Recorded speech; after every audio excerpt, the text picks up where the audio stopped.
Ako po si Mark Cando, 24 years old from Quezon City. Sa ngayon, tinutulungan ko po yung father ko sa family business namin since hindi na po niya kayang ipatakbuhin ito dahil 3 years ago, nagkaroon siya ng stroke. Para masustain po namin yung life namin, tumutulong po ako para patakbuhin yung company.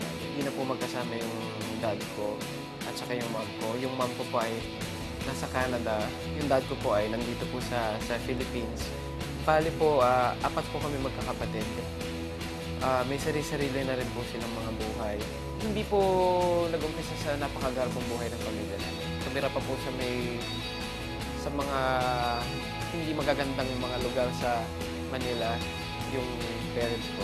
Considering that kind of stress, siguro madalas silang nag-aaway at madalas silang may hindi pagkakaibindihan to the extent na minsan, siguro nagkakasakitan sila.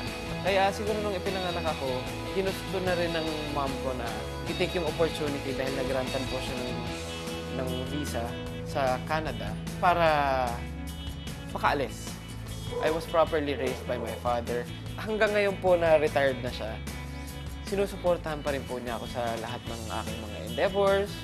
Pero when I was approaching the age, may fear po ako sa maganda. Pwede niyo sabihing torpe ko. Naghahanap ako ng affirmation.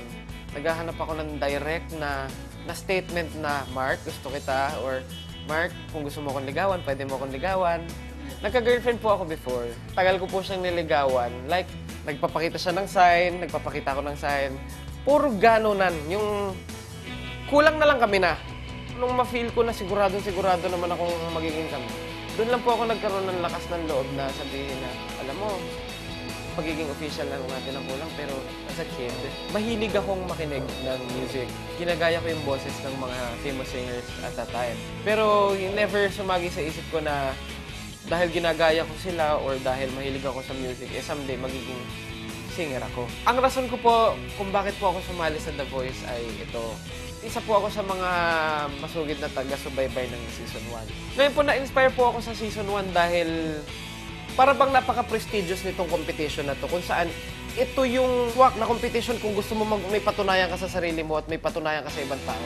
Dito ka sumali. Kaya po, sumali ako ng The Voice.